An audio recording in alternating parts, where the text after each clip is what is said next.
Imagine a world where the stars are not just distant dreams, but highways paved with nuclear fire. A world where Russia, once the pioneer of space with Sputnik and Gagarin, reclaims its cosmic throne not through rockets alone, but with a fleet of atomic tugs hauling humanity into the void.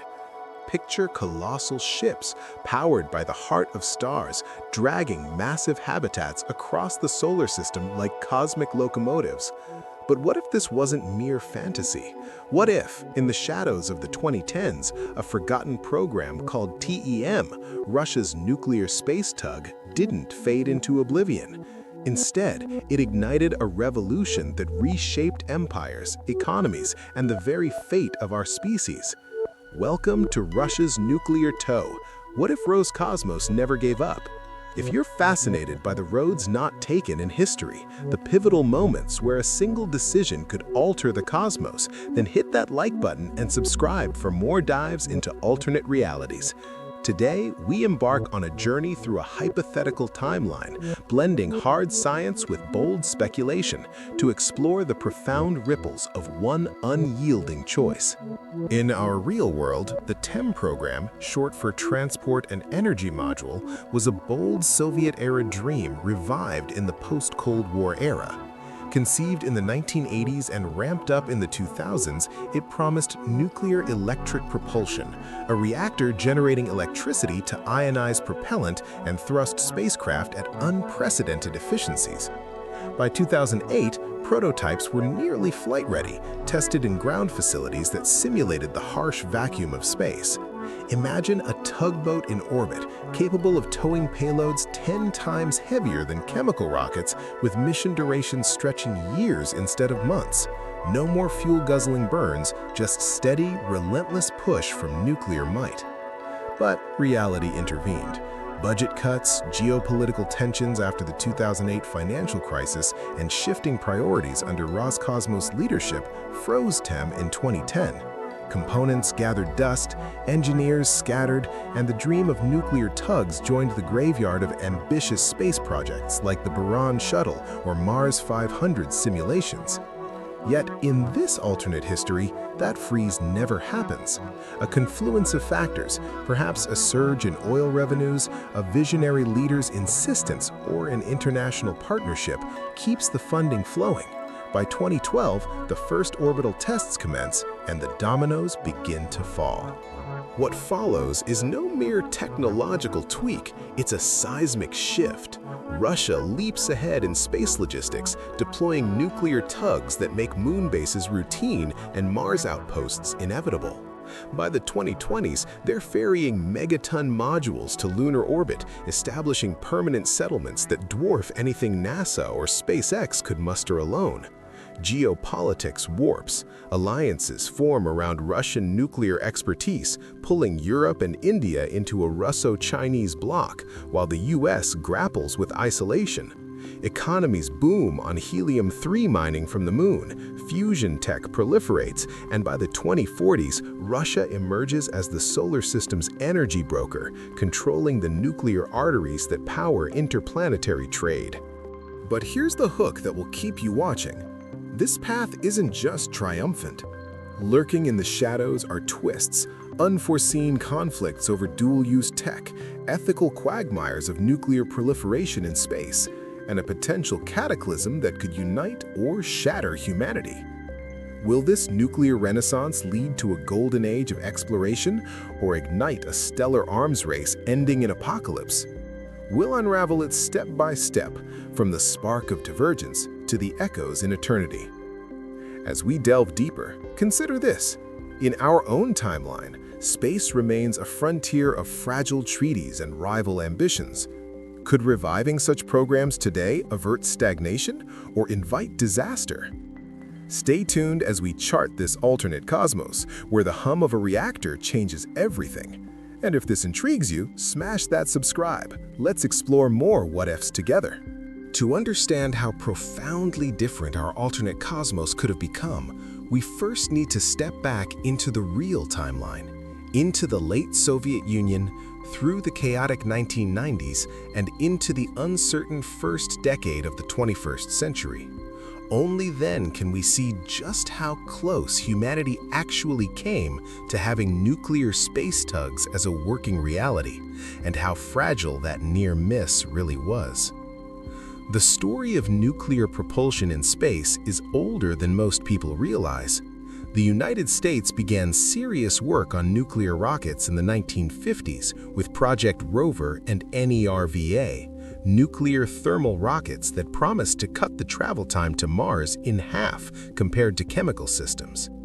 But political fears, budget battles, and the shift toward the space shuttle killed NERVA in 1973. The Soviet Union, meanwhile, took a quieter but equally ambitious path. In the 1960s and 70s, they developed and ground-tested several nuclear propulsion concepts, including the RD-0410 nuclear thermal engine and early ideas for nuclear electric systems. After the moon race was lost, Soviet planners shifted focus toward long-duration deep space missions, exactly the kind of missions where nuclear power becomes transformative. By the early 1980s, the Energia Bureau, the same organization that built the Buran shuttle, was already sketching out what would later become the TEM concept, a modular nuclear electric tug using a gas-cooled fast reactor, megawatt-class power output, and high-efficiency ion thrusters. The idea was simple yet revolutionary. Instead of burning enormous quantities of propellant in short, violent bursts, the tug would provide gentle but continuous acceleration for months or even years, allowing it to move payloads of dozens or even hundreds of tons between planets with astonishing fuel economy. After the collapse of the USSR, the program nearly died. The 1990s were brutal for Russian space science. Salaries went unpaid for months, institutes were looted for scrap metal, and many of the best minds left for the West. Yet, remarkably, the core team preserved the documentation and even continued limited theoretical work on a shoestring budget. Then came the 2000s revival. Rising oil prices flooded the Russian state budget with money. Vladimir Putin, newly in power, made the revival of national prestige, including space, one of his signature themes. In 2005 to 2006, Roscosmos quietly resurrected the old TEM studies under a new name, Transport and Energy Module, or simply TEM in Russian, Transportno-Energetический Modul. By 2007 to 2008, the project had reached an astonishing level of maturity for a post-Soviet program. Several competing reactor designs were down-selected to a single baseline, a 300 to 600 kilowatt thermal fast neutron reactor using uranium dioxide fuel and helium-xenon coolant. Keldysh Research Center had built and tested full-scale models of the power conversion system. The ion thrusters, multi-grid, high-specific impulse, had accumulated thousands of hours in vacuum chambers. The radiation shielding concept, using lithium hydride and boron carbide, had passed initial tests. Most crucially, the project had survived multiple government commissions and received formal inclusion in the federal space program through 2015. In late 2008, Roscosmos leadership openly stated that the first flight prototype of TEM could be ready for orbital demonstration as early as 2015 to 2017, with full operational tugs following shortly after. Then came 2009 to 2010. The global financial crisis hit Russia hard. Oil prices collapsed from $147 to under $40 a barrel. The state budget was slashed. At the same time, the relationship with the West deteriorated after the Russo-Georgian War of August 2008. Western partners grew cautious about any cooperation involving nuclear technology and space. Domestic priorities shifted toward military modernization and social spending. In 2010, during yet another review, the TEM program was officially suspended for an indefinite period due to financial constraints and the need for additional scientific validation. No dramatic cancellation speech, no press conference, just a quiet line in a budget document. The prototypes went into storage, the test stands were mothballed, many of the engineers were reassigned to the Angara rocket or GLONS upgrades.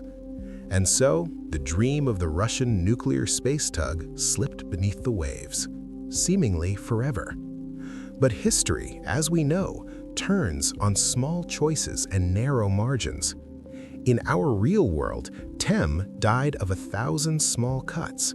In the world we are about to explore, it did not. Next time, the exact moment and the precise chain of decisions that in our alternate timeline kept the reactor warm, the thrusters firing, and the future suddenly very different.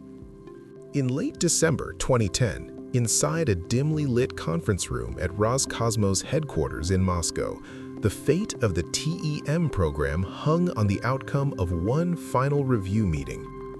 Oil prices were slowly recovering, yet the federal budget remained under severe pressure, and the assembled officials, including Anatoly Perminov, the Keldysh Research Center Director Anatoly Karadiev, Rosatom representatives, and a senior advisor from the presidential administration, faced the same stark recommendation that had been prepared months earlier: suspend funding indefinitely.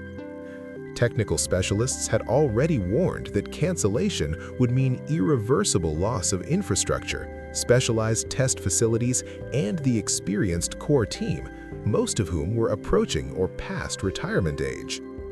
The accumulated knowledge, hardware prototypes, and operational experience would take at least a decade to rebuild from scratch if the project were ever revived later. Faced with this reality, the discussion took an unexpected turn when the presidential advisor quietly raised the deeper strategic implication of abandoning the program entirely. Rather than accepting the suspension as inevitable, the advisor reframed the entire question, shifting focus from short-term fiscal constraints to the long-term cost of losing leadership in nuclear space propulsion for an entire generation.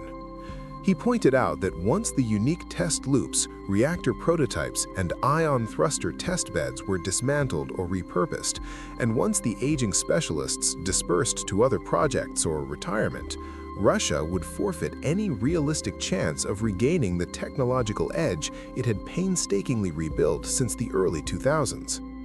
This argument resonated particularly strongly because the country had already experienced the painful consequences of letting critical space capabilities atrophy after the collapse of the Soviet Union. The advisor then made a concrete proposal: secure a ring-fenced, multi-year funding stream drawn directly from special energy export revenues, insulated from regular budget fluctuations, and sufficient to carry the program through to the first orbital demonstration flight. He asked Perminov directly whether such guaranteed financing, roughly 12 billion rubles annually for 5 years, would allow Roscosmos to deliver the first flight prototype by 2015. After a brief but heavy silence, Perminov and Karadiev confirmed that stable, protected funding on that scale would indeed make the 2015 milestone achievable, provided no major technical setbacks occurred. The Ministry of Finance representative noted that the only feasible way to shield the money from annual budget cuts was to classify the program as a dual-use strategic technology under the existing state armaments framework, a move that would automatically give it political invulnerability and open additional channels of support. Although this reclassification carried obvious implications for military applications of the reactor and power conversion technologies, no one in the room raised objections. By the end of the afternoon, the decision had crystallized. The TEM project would not be suspended but accelerated under a new, specially protected financial mechanism.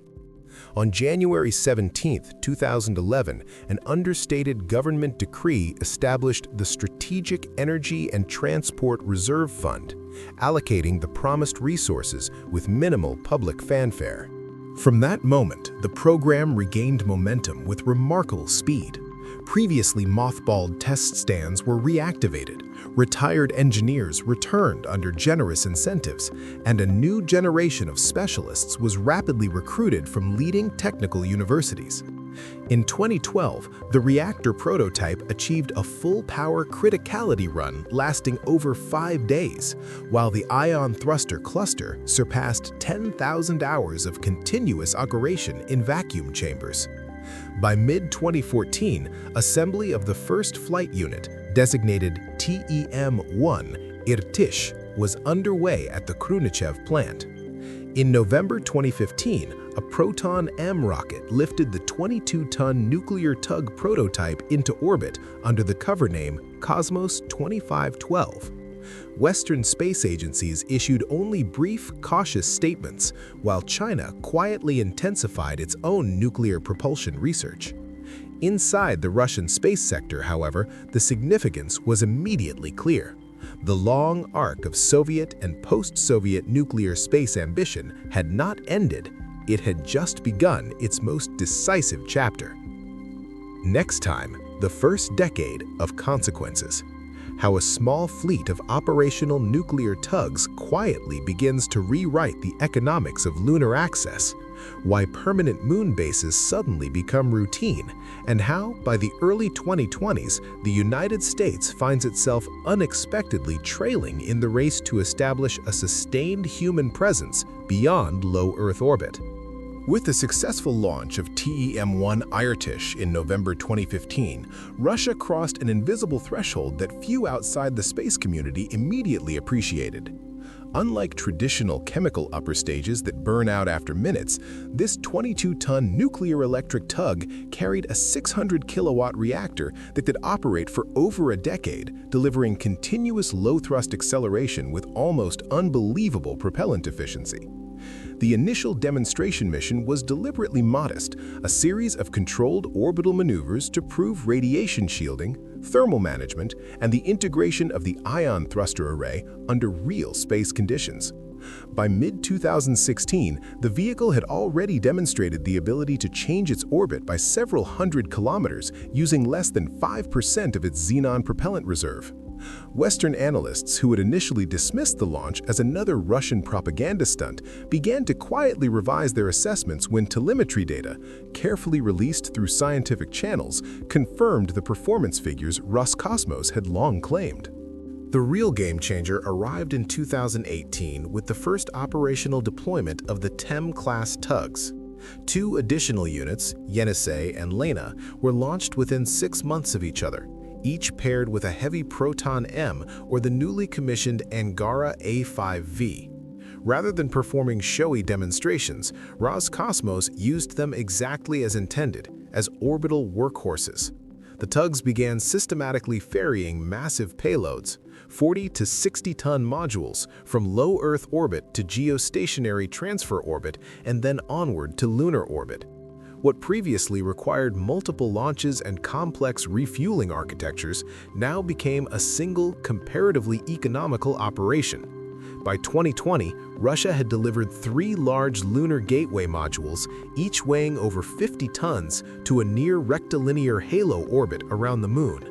These modules formed the backbone of what Moscow officially named the Lunar Transport and Research Node, but what the international press quickly dubbed Lunograd. The speed and scale of construction stunned the global space community. Between 2020 and 2023, 4 more TEM tugs entered service, and the cadence of lunar deliveries accelerated dramatically. Russia began landing heavy cargo landers directly onto the lunar surface, delivering rovers, power systems, habitation modules, and even small-scale 3D printing facilities for regolith-based construction. In parallel, Roscosmos partnered with the Chinese National Space Administration to integrate TEM logistics into the Joint International Lunar Research Station project.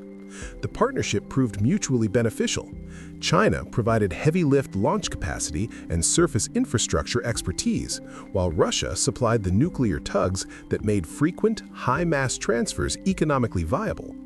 By 2024, the combined Russo-Chinese lunar presence included permanently crewed habitats supporting crews of 12 to 18 people for 6-month rotations, a scale that neither NASA's Artemis program nor private American ventures had yet approached. Geopolitically, the implications unfolded more slowly but no less decisively.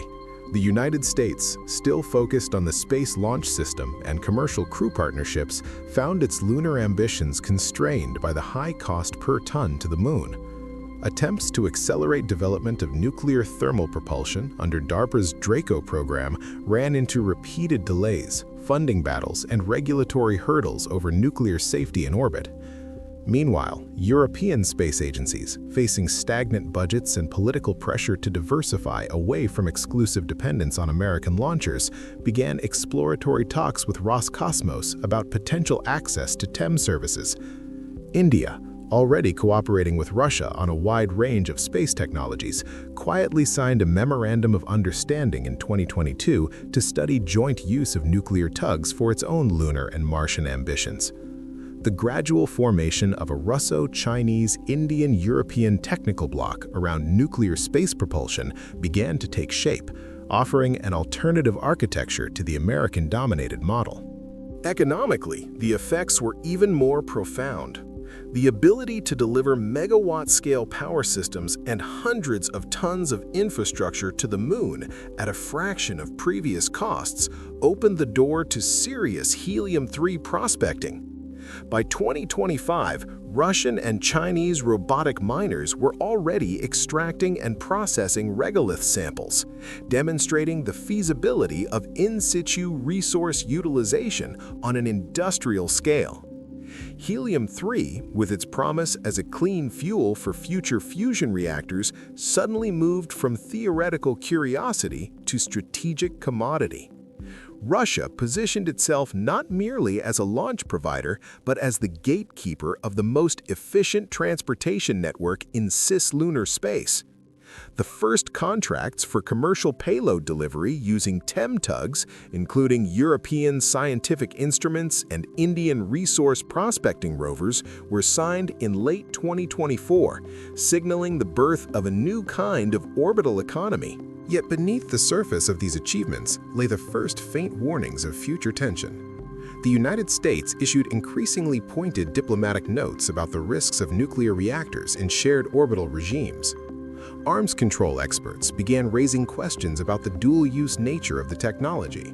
And, in classified assessments, Pentagon planners quietly acknowledged that if current trends continued, the United States risked losing not just prestige, but actual strategic mobility in the Earth-Moon system. The 2020s were ending not with the familiar American-led narrative of returning to the Moon, but with a new reality.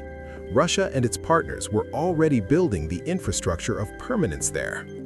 Next time, the leap to Mars.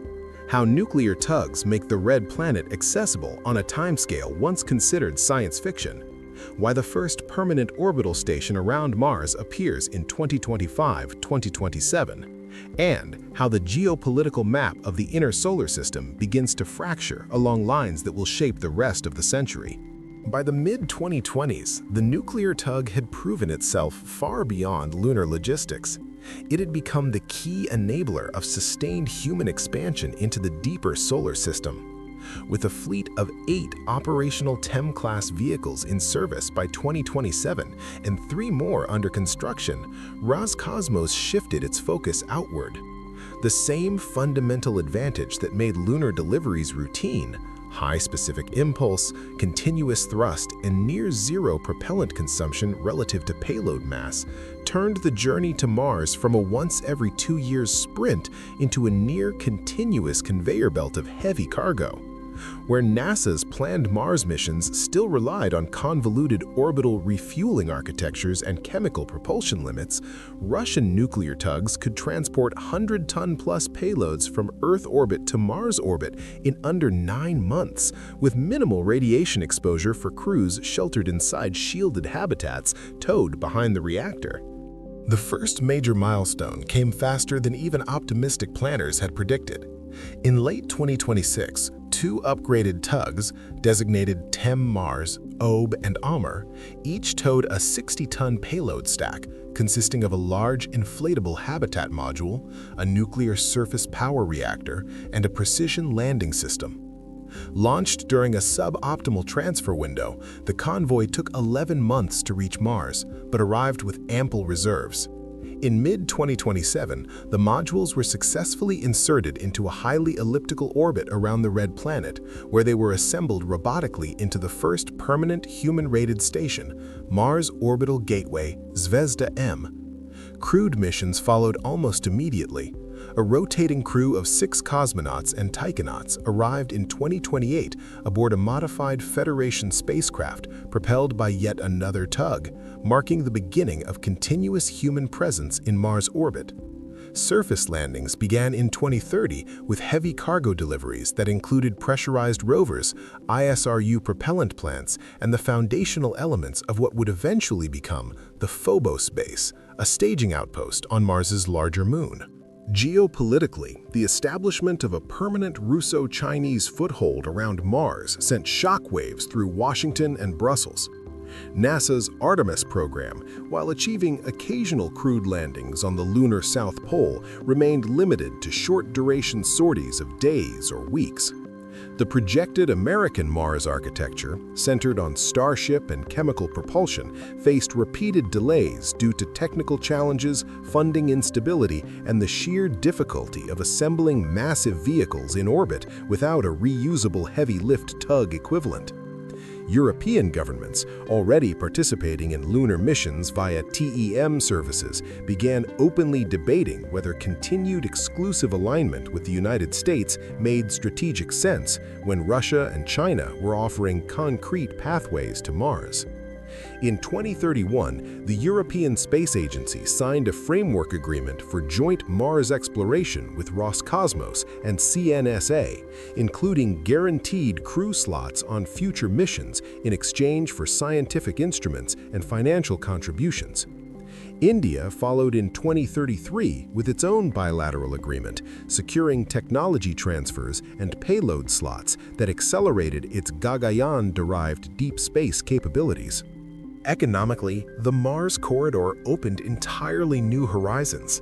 The ability to deliver large payloads affordably enabled ambitious resource surveys of Phobos and Deimos, revealing substantial water-ice deposits and metallic concentrations that could support future in-situ manufacturing. By 2034, robotic processors on Phobos were already producing storable propellant and structural materials, dramatically reducing the mass that needed to be launched from Earth for subsequent missions. The emerging cislunar and interplanetary economy began to coalesce around Russian-controlled nuclear logistics. Any nation or consortium wanting to place significant mass at Mars had little choice but to purchase tug services, lease orbital slots on Russian stations, or contribute to joint programs under Moscow's technical leadership. Russia, in turn, leveraged this position to secure long-term contracts for helium-3 from the Moon and rare metals from near-Earth asteroids, creating a virtuous cycle of investment and capability growth. Yet the seeds of deeper conflict were also taking root. The United States, increasingly concerned about strategic exclusion, doubled down on domestic nuclear propulsion efforts and began quietly developing countermeasures, including advanced anti-satellite capabilities and concepts for rapid orbital interception. International forums saw heated debates over the militarization of space, with accusations that the dual-use nature of megawatt-class reactors posed unacceptable proliferation risks. A series of near misses involving debris and tug maneuvering thrusters heightened tensions, while private analysts warned that the growing asymmetry in deep space access could eventually translate into decisive military advantage in Earth orbit as well. By 2035, the inner solar system was no longer a frontier of pure exploration. It had become a contested domain where economic power, technological mastery, and geopolitical alignment were inextricably linked. The question hanging over the next decade was no longer whether humanity would establish permanent outposts beyond the Moon, but under whose rules and at what cost the settlement of Mars would proceed. Over 30 TEM-class vehicles, including specialized variants with higher power reactors and extended xenon tanks, operated across 3 major corridors: Earth-Moon, Earth-Mars, and the emerging Earth-Ceres route through the asteroid belt. Maintenance depots on the lunar far side and in high Martian orbit ensured that tugs could be refurbished, refueled, and redeployed without returning all the way to Earth. This infrastructure gave Russia and its partners an almost unassailable advantage in the cost per ton metric for moving mass anywhere within the inner solar system. A kilogram delivered to the surface of Mars now cost roughly 1/10 what it would have under purely chemical propulsion architectures, and the price continued to fall with each new tug entering service. The breakthrough that truly cemented Russia's position came in 2041. Robotic miners on the lunar South Pole, supported by continuous TEM deliveries of heavy processing equipment, achieved industrial-scale extraction of helium-3. The first shipments, small but symbolically vital, reached Earth orbit in 2042 aboard returning tugs. Within 5 years, lunar helium-3 was feeding prototype tokamak and stellarator reactors on Earth, producing clean, nearly aneutronic fusion power at scales that began to displace both fossil fuels and conventional fission. The economic ripple effects were staggering. Countries that had previously depended on Russian or Middle Eastern hydrocarbons found themselves negotiating long-term helium-3 supply contracts instead. Roscosmos, in close coordination with Rosatom, established the Interplanetary Energy Consortium, a semi-state entity that controlled the production chain from lunar mining to orbital delivery and eventual terrestrial distribution. This new role as the solar system's primary energy broker fundamentally altered global power dynamics. Europe, facing chronic energy insecurity after decades of geopolitical turbulence, became the largest single customer for helium-3 by 2048. In exchange for guaranteed supply at preferential rates, several European nations deepened their integration into the Russo-Chinese-Indian space architecture, contributing advanced robotics, life support systems, and even partial funding for new tug construction. India, leveraging its own growing lunar presence, emerged as a co-producer of helium-3 and a key diplomatic bridge between the emerging bloc and the still hesitant global south. The United States, meanwhile, remained largely outside this network. Domestic fusion programs advanced, but progress was hampered by the lack of reliable helium-3 access. Attempts to develop independent lunar mining operations repeatedly stalled due to launch capacity bottlenecks and the prohibitive cost of competing without nuclear tugs. The 2050s saw the consolidation of what historians would later call the Nuclear Accord, an informal but robust alliance centered on shared access to Russian nuclear propulsion technology. Member states agreed to common safety standards for orbital reactors, mutual non-interference in cislunar and Martian operations, and coordinated development of next-generation systems, including multi-gigawatt supertugs capable of towing entire habitat clusters to the outer planets. In return, Russia secured veto power over the deployment of any new reactor designs within the consortium and maintained exclusive control over the most efficient xenon supply chain, sourced from asteroid refineries. The arrangement brought unprecedented stability to space exploration, while simultaneously reinforcing Moscow's centrality in the emerging interplanetary order. Yet the very success of this system began to breed its own contradictions. By 2055, the concentration of megawatt and gigawatt-class nuclear reactors in Earth and Mars orbit had reached dozens, prompting renewed international concern about proliferation risks. Independent analysts calculated that the knowledge base, materials expertise, and manufacturing capacity developed for civilian tugs could, with relatively modest modifications, produce compact reactors suitable for military spacecraft or even orbital weapons platforms. Several non-aligned nations quietly approached Roscosmos with requests for limited technology transfers, requests that were carefully managed to avoid open rupture with the core consortium partners. At the same time, clandestine American programs accelerated work on directed energy countermeasures and rapid response orbital interceptors, ostensibly for debris mitigation, but widely understood as hedges against the growing asymmetry. The decade closed on an uneasy equilibrium. Humanity had established thriving outposts on the Moon, permanent stations around Mars, mining camps on Ceres, and exploratory habitats on the moons of Jupiter, all made possible by the quiet, relentless hum of Russian nuclear reactors. The solar system was no longer a collection of isolated targets. It had become a connected economic and strategic domain. And at the center of that domain stood Russia, not as a conqueror, but as the indispensable provider of the energy that made everything else possible. Still, the question that loomed larger with every passing year was whether such dependence on a single technological lineage and the nation that controlled it could endure indefinitely without fracturing into open rivalry. The golden age of nuclear expansion reached its zenith around 2060, with over 80 TEM-class tugs and their derivatives threading the inner solar system like an invisible web of power. Permanent cities on the moon housed tens of thousands. Mars supported self-sustaining colonies numbering in the low hundreds of thousands, and outposts stretched as far as Callisto.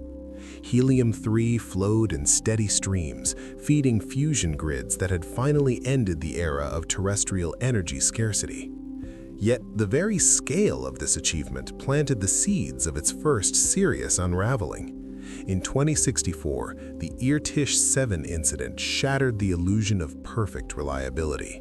A decades-old tug, on its 15th major mission, suffered a catastrophic coolant leak in the reactor primary loop while spiraling out toward Jupiter.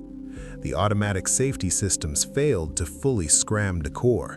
Residual heat caused a partial meltdown, releasing a plume of radioactive xenon and krypton isotopes into a highly elliptical orbit that intersected both Earth and Mars transfer paths.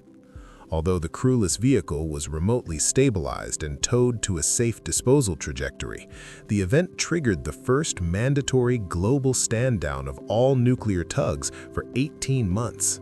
Inspections revealed micro-cracks in aging reactor vessels across the fleet, a consequence of cumulative neutron embrittlement that had been underestimated in the original design lifetimes. The pause exposed how deeply the world had come to depend on uninterrupted TEM service. Lunar mining output dropped by 70%, helium-3 prices quadrupled overnight, and several fusion plants were forced into load shedding. Political fallout was immediate and bitter. The United States seized the moment to push a new orbital nuclear safety protocol through the United Nations, demanding international inspection rights over all active reactors and veto power over new deployments. Russia rejected the proposal outright, calling it a transparent attempt to regain strategic parity.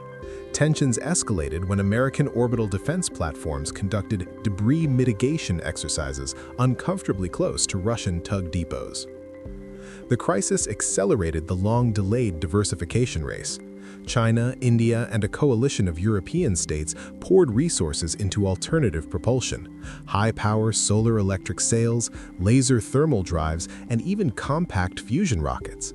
By the 2070s, the first non-Russian nuclear tugs, Chinese Long March nuclear variants, and Indian Agni Vayu hybrids entered service, though none matched the original TEM efficiency or reliability. The monopoly fractured, but the genie of widespread nuclear propulsion knowledge could not be rebottled. By 2085, at least 7 nations possessed the industrial base to build megawatt-class space reactors, and black market designs began circulating among private consortia and rogue actors. The proliferation shadow darkened further in 2092 with the Ceres Rogue event. A privately operated tug, built from leaked Russian blueprints and registered under a flag of convenience asteroid mining company, detonated its reactor deliberately during a dispute over resource claims. The explosion scattered high-level waste across the main belt, contaminating several promising mining sites for decades. The incident forced humanity's first true interplanetary arms control treaty, the 2097 Solar Nuclear Accord, which capped reactor power outputs, mandated tamper-proof kill switches, and established a multinational inspection regime. Enforcement, however, remained fragile, dependent on the very nations most invested in the technology. By century's end, the solar system was more connected, more populous, and far wealthier than anyone in 2010 could have imagined. Yet it was also more precarious, a civilization built on the steady glow of artificial suns, now forced to live with the knowledge that those suns could, with a single failure or act of malice, plunge whole regions of space into darkness. By the opening of the 22nd century, the solar system had become a mature, multipolar civilization. Permanent populations numbered in the millions across dozens of worlds and habitats, domed cities on Mars, underground warrens on Ceres, floating aerostat colonies in Venus's upper atmosphere, and sprawling orbital metropolises around Jupiter and Saturn. The nuclear tug era had given way to hybrid propulsion architectures, second- and third-generation reactors, antimatter-catalyzed fusion drives, and beamed energy sails. Yet the foundational TEM lineage remained the backbone of bulk cargo movement. Helium-3 mining had long since been industrialized on an astronomical scale, with automated harvesters scouring the lunar regolith, gas giant atmospheres, and even the icy crusts of outer moons. Fusion power was ubiquitous, cheap, and clean. Scarcity had shifted from energy to rare isotopes, exotic materials, and, increasingly, living space. The first true interstellar precursors emerged in the 2120s. Russia, still the custodian of the most advanced nuclear propulsion knowledge, launched the Zarya series, multi-gigawatt vessels designed for decades-long acceleration runs toward nearby stars. These were not crewed ships, but seed probes, self-replicating factories carrying embryo banks, genetic archives, and IA overseers.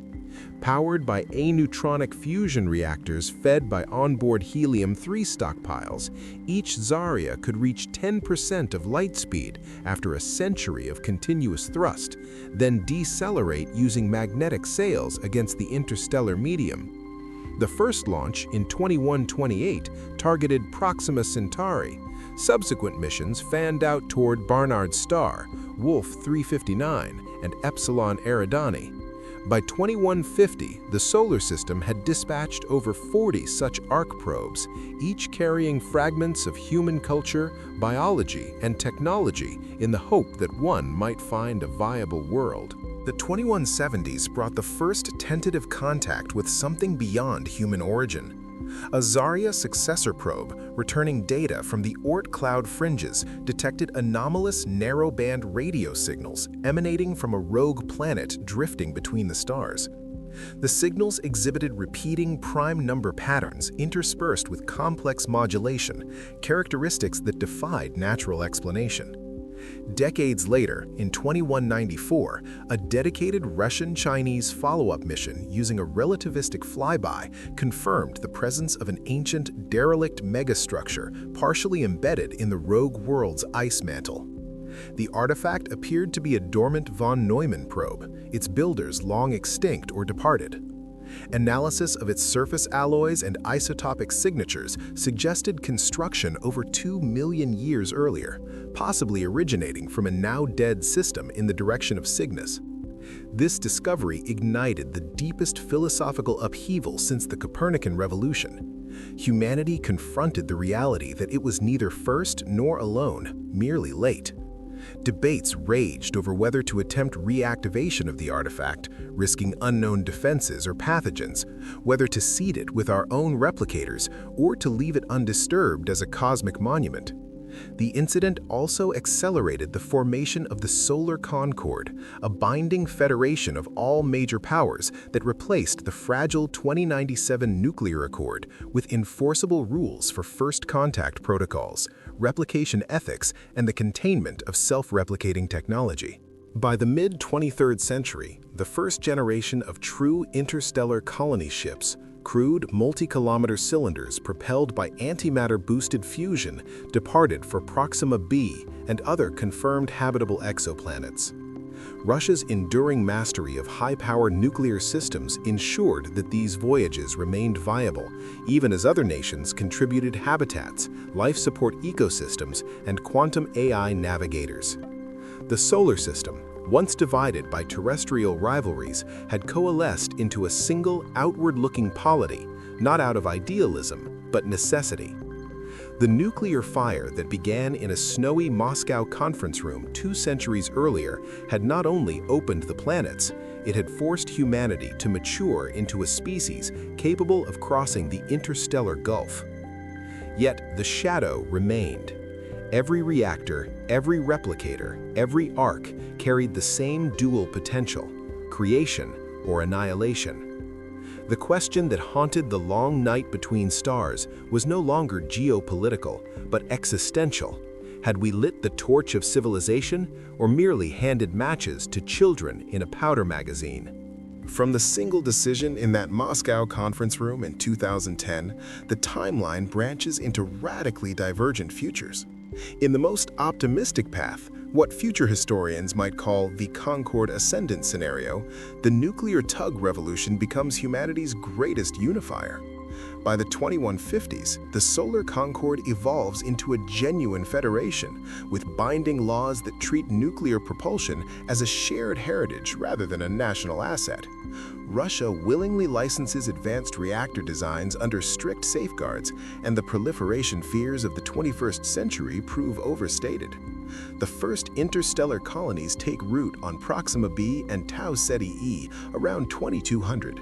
Self-sustaining habitats bloom across light years, each carrying diverse human cultures seeded from Earth's many traditions. The artifact, discovered in 2194, is carefully studied rather than awakened, yielding breakthroughs in materials science and quantum computing that accelerate fusion efficiency and antimatter production. By 2250, humanity numbers in the tens of billions across dozens of systems, a multi-stellar civilization that has largely transcended scarcity, disease, and war. The nuclear fire that began as a pragmatic Soviet dream ends as the quiet heartbeat of a galactic renaissance, proof that a single technological leap, wisely managed, can lift an entire species toward maturity. Yet the darkest branch, the Cascade Collapse, is equally plausible. In this timeline, the 2092 Ceres Rogue event is not an isolated tragedy, but the first domino. Leaked designs proliferate faster than treaties can contain them. By 2110, private corporations and breakaway colonies operate unsanctioned gigawatt reactors, some deliberately weaponized. A chain of accidents and deliberate sabotage follows. A reactor meltdown in 2135 irradiates a major Martian population center, killing hundreds of thousands. Retaliatory strikes using orbital kinetic weapons destroy several tug depots in 2142, crippling the helium-3 supply chain. Fusion economies falter, colonies starve, and the solar Concorde fractures into armed blocks. The rogue von Neumann artifact, reactivated in panic during the 2090s resource wars, begins uncontrolled replication, consuming Oort cloud objects and threatening the inner planets. By 2220, the solar system lies in ruins, habitats shattered, orbits choked with debris, human population reduced to scattered survivor pockets on Mars and the Moon. The nuclear torch, once a promise of abundance, becomes the instrument of self-inflicted extinction. The stars remain forever out of reach for a species that could not master its own fire. Between these poles lie countless intermediate futures, worlds where humanity stumbles forward unevenly, scarred but enduring. In one common thread, the dual-use dilemma never fully resolves. Nuclear technology remains both salvation and perpetual temptation, forcing generation after generation to recommit to restraint. Philosophically, the divergence invites profound reflection. Was the TEM program's revival a net good, or did it merely accelerate the arrival of problems we were not ready to face? Does technological capability inevitably outpace wisdom, or can deliberate governance bend history toward light rather than shadow? The real lesson is humbling. No single invention, not even one as transformative as reliable nuclear space propulsion, determines fate. It is the choices made after the invention, the institutions built around it, the values encoded into its use that shape the outcome. In our own 2026, with TEM long dormant and space still dominated by chemical rockets and fragile international partnerships, the fork remains open. We can still choose caution, cooperation, or bold revival, but the window narrows with every passing year. The cosmos waits, indifferent, for whatever we decide to become. We have traveled far in this alternate history, from a quiet January afternoon in Moscow in 2011, when a handful of officials chose to protect a nearly forgotten nuclear propulsion program, to the edge of the 23rd century, where humanity stands either as a nascent multi-stellar species or as survivors picking through the wreckage of its own ambition. The TEM revival did not create utopia or doom. It merely accelerated the arrival of choices that were always latent in our technological civilization. What began as a pragmatic decision to preserve test stands, retain engineers, and keep a reactor warm became the fulcrum on which the future balance of exploration, energy, power, and peril turned. Looking back across the divergence, several lessons stand out with stark clarity for our real 2026.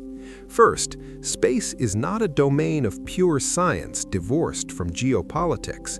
It is an extension of terrestrial power dynamics, and the nation or coalition that masters efficient, high-mass transportation will shape not just orbits, but economies, alliances, and strategic depth for generations. In our timeline, the absence of nuclear tugs has kept cislunar and interplanetary access prohibitively expensive, preserving an uneasy American-led status quo while delaying permanent settlement. Reviving such programs, whether Russian TEM derivatives, American NTP revival, Chinese megawatt reactors, or international consortia, could shatter that stasis, but only if pursued with eyes wide open to the dual-use shadow. Second, technological leaps demand corresponding leaps in governance. The alternate history shows that proliferation risks, reactor safety, and orbital congestion do not solve themselves through market forces or good intentions alone. The 2097 Solar Nuclear Accord and the later Solar Concord emerged only after catastrophes forced consensus. Waiting for disaster is a luxury we cannot afford when reactors already orbit Earth and Mars in growing numbers. Our real world still has time to build transparent, enforceable frameworks, perhaps through strengthened outer space treaty protocols or new bilateral or multilateral safety regimes, before the first serious incident turns political disagreement into existential threat. Third, and most philosophically haunting, capability is not destiny. Nuclear propulsion opened the planets and pointed toward the stars, yet it did not guarantee wisdom in their use. The brightest futures in this timeline arose not from the reactors themselves, but from deliberate choices to share knowledge under safeguards, prioritize redundancy over monopoly, and treat first contact artifacts with humility rather than hubris. The darkest paths followed when dependence became vulnerability, when leaks became weapons, and when short-term advantage trumped long-term survival. Today, in January 2026, the fork lies before us again. Roscosmos could resurrect TEM elements with new partners. NASA and DARPA could finally fly Draco. Private actors could accelerate fusion or antimatter concepts. Or we could continue the slow, chemical-dominated crawl that keeps deep space a century away. Each path carries promise and peril. The question is not whether we will reach the stars, we almost certainly will, eventually, but whether we will arrive as a species that has learned to carry fire without burning the house down. So here is the quiet call at the end of this long journey. Pay attention to the small decisions being made now in budget meetings, treaty rooms, and laboratory clean rooms. Support the revival of ambitious propulsion research, but insist on robust safety and non-proliferation guardrails. Engage with the questions of who controls the keys to the cosmos and how those keys are shared. Because the next divergence is not some distant hypothetical, it is unfolding in real time, and the choices we make in the next decade may echo across centuries and light years. Thank you for joining me on this exploration of what might have been and what still could be. If this story moved you, sparked curiosity, or made you think differently about our place in the universe, consider hitting that like button, subscribing for more alternate histories, and sharing your own thoughts in the comments. What path do you hope we take? The stars are listening.